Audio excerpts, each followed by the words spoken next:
आपने कभी नोटिस किया है हम घंटों स्क्रॉलिंग करते हैं, गेम्स खेलते हैं, नेटफ्लिक्स पर मूवीज देखते हैं, मगर एक सिंपल काम भी हमें करने में बहुत मुश्किल लगता है और फिर हम सोचते हैं कि शायद मैं लेजी हूँ। पर भाई सच ये है, तुम लेजी नहीं हो, तुम्हारा माइंड तुम्हें प्रोटेक्ट कर रहा होता है। पर ये नहीं पता चलता किस चीज़ से। आज मैं तुम्हें बताऊंगा कि तुम अपना इंपॉर्टेंट काम अवॉइड क्यों करते हो और तुम इस लूप से बाहर कैसे निकल सकते हो। पॉइंट नंबर 1 है प्रोक्रेस्टिनेशन का असल रीजन। अक्सर लोग सोचते हैं कि हम प्रोक्रेस्टिनेशन टाइम की वजह से करते हैं, हमारे पास शॉर्टेज ऑफ टाइम है, हमारे पास टाइम नहीं होता। लेकिन असल में प्रोक्रेस्टिनेशन टाइम का प्रॉब्लम नहीं, ये आपके फियर का प्रॉब्लम है। तुम्हारा ब्रेन हमेशा अनकंफर्टेबल फीलिंग से बचना चाहता है। वो फीलिंग्स कुछ भी हो सकती है, कामयाब ना होने का डर, फेल हो जाने का डर, किसी भी चीज़ में परफेक्ट नहीं कर पाने का डर। और इसी वजह से तुम इंस्टा पर रील देखते रहते हो, स्क्रोलिंग करते रहते हो, गेम खेलते रहते हो या मूवी देखने लग जाते हो और अपने मेन काम से भागकर इन चीज़ों की तरफ आ जाते हो। Second point is fear of failure.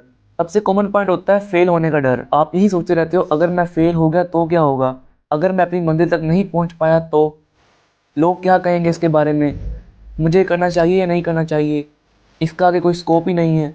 ये सोचने के चक्कर में आप ट्राई नहीं करते, आपको नहीं पता लगता, लेकिन आप ये सोचते होते हो कि अगर मैं ट्राई नहीं करूंगा तो मैं फेल भी नहीं होऊंगा। लेकिन भाई जो ट्राई करता है वही जीतता है। अगर आप ट्राई करोगे तो आपको दो चीज़ें मिलेंगी, या तो आप जीत जाओगे या तो आप सीख जाओगे, और दोनों चीज़ों में ही आपका ही फायदा है। इसलिए आप इस जगह पे स्टक हो जाते हो। शॉर्ट टाइम में तो आपको लगता है कि हाँ आप ठीक हो, आप ठीक जगह पे हो, आप नहीं कर रहे काम तो आपको ईजी महसूस हो रहा है। आपको बाद में जाके उसी चीज़ पे रिग्रेट होता है, फिर आप सोचने पर मजबूर हो जाते हो कि यार मैंने शुरू क्यों नहीं किया, अगर मैं स्टार्ट कर लेता तो क्या पता मैं अपनी मंजिल तक पहुंच जाता, मैं जीत जाता। पॉइंट नंबर 3 है फियर ऑफ सक्सेस। ये बात सुन के आपको थोड़ी हैरानी होगी, लेकिन लोग सक्सेस से भी डरते हैं, क्योंकि सक्सेस का मतलब होता है ज्यादा रिस्पॉन्सिबिलिटी, ज्यादा एक्सपेक्टेशंस, ज्यादा अटेंशन, आपकी आइडेंटिटी चेंज होती है, इसलिए भी आपको डर लगता है। आपके ब्रेन को ये प्रेशर कैरी लगता है, इसलिए आप इसे अवॉइड करते हो। फॉर एग्जाम्पल, अगर आप अपनी यंग एज में कंटेंट क्रिएशन शुरू करते हो तो आपका ब्रेन ये सोचता है कि अगर मेरे कॉलेज में, मेरे स्कूल में या मेरी किसी एकेडमी में किसी को पता चल गया कि मैं कंटेंट क्रिएशन करता हूँ, मैं वीडियोस बनाता हूँ, तो वो मुझे कैसे डील करेंगे, तो वो मुझे कैसे देखेंगे, मुझे वो 100 बातें करेंगे कि भाई ये काम छोड़ दो। लोगों की यार ये जॉब होती है कि आप कुछ भी करो, अच्छा करो बुरा करो, उन्होंने आपके बारे में बोलना ही है। कुछ लोग ऐसे भी होते हैं जो आपको सपोर्ट करते हैं, आपको मोटिवेट करते हैं, लेकिन यार मेजोरिटी उन्हीं लोगों की है जो आपके पीछे से टांग खींचते हैं। पॉइंट नंबर 4 है परफेक्शनिज्म। 90 में से 99% लोग परफेक्शनिज्म का शिकार होते हैं। इसका मतलब होता है जब तक परफेक्ट टाइम आएगा ही नहीं, मैं शुरू ही नहीं करूंगा। लेकिन यार परफेक्ट टाइम कभी आता ही नहीं है, आपको वो खुद बनाना पड़ता है। जब आप शुरू करते हो उसी वक्त से आप परफेक्ट बनना शुरू हो जाते हो। कोई बंदा शुरू से परफेक्ट नहीं होता, उसे परफेक्ट बनने के लिए बहुत ही हार्ड स्टेज से गुजरना पड़ता है, बहुत सी हार्डशिप, ऑब्स्टेकल्स, बहुत से फेलियर का सामना करना पड़ता है, तब जाके बंदा परफेक्ट बनता है। आज आप जितने लोगों को परफेक्ट देखते हो, जिनकी तरह बनना चाहते हो, जिनको आपने अपना रोल मॉडल बना रखा है, वो कभी परफेक्ट नहीं थे, उन्होंने भी जीरो से शुरू किया था, उन्होंने वो भी बहुत मुश्किल वक्त से गुजरे थे, तब जाके वो परफेक्ट बने हैं। अब मैं आपको इसका सिंपल सोल्यूशन बताता हूँ कि आपने इसको खत्म कैसे करना है और आपने बेस्ट बनना कैसे है। पहला सोल्यूशन है दी 2 मिनट रूल।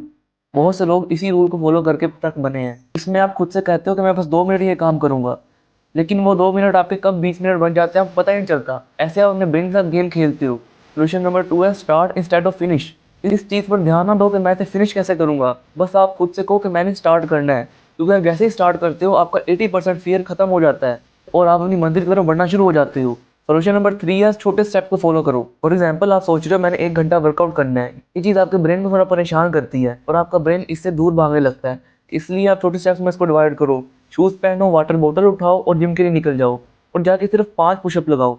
जैसे ही आप 5 पुशअप लगाओगे तो आपका ब्रेन फोकस बनाने लग जाएगा और आप 1 घंटा तक भी वर्कआउट कर सकते हो। सोल्यूशन नंबर 4 है चेंज योर आइडेंटिटी। अपने आप से ये कहना बंद कर दो यार कि मैं लेजी हूँ, बल्कि खुद से बोलो कि यार मैं कोशिश कर रहा हूँ और मैं ये काम कर लूंगा। बड़े प्लान की जगह छोटे छोटे स्टेप्स लो, लेकिन उन पर कंसिस्टेंट रहो, क्योंकि कंसिस्टेंसी ही सब चीज़ों से ज़्यादा पावरफुल होती है। तो यार एक बात आज अपने दिल पे लिख लो, प्रोक्रेस्टिनेशन तुम्हारी कमी का नाम नहीं है, बल्कि तुम्हारे ब्रेन का तरीका है तुम्हें अननेसेसरी स्ट्रेस से बचाने का। क्योंकि तुम सोचते रहते हो मैं कैसे करूंगा, कब करूंगा और ये किस तरह होगा, इसी वजह से तुम्हें स्ट्रेस मिलती रहती है। इसलिए बेहतर ये है कि स्टार्ट करो। तुम्हें असल पावर तब मिलती है जब तुम अपने ब्रेन को खुद लीड करने लग जाते हो, और याद रखना स्लो प्रोग्रेसली प्रोग्रेस होती है। फिर आगे बढ़ना तुम्हें कितना ही छोटा क्यों ना लगे, लेकिन हमेशा चलते रहना, तुम अपनी मंजिल तक जरूर पहुंच जाओगी। तुम आज जो एक छोटा स्टेप लोगे, कल वही स्टेप तुम्हारी पूरी जिंदगी की डायरेक्शन बदल देगा। तो यार वीडियो अच्छी लगी हो तो लाइक करो, कमेंट करो और चैनल को सब्सक्राइब जरूर कर लेना, क्योंकि आने वाले दिन में बहुत ही काम की वीडियो बनाने वाला हूँ जो तुम्हारे बहुत ही काम आएंगी। तो तब तक के लिए अल्लाह हाफिज।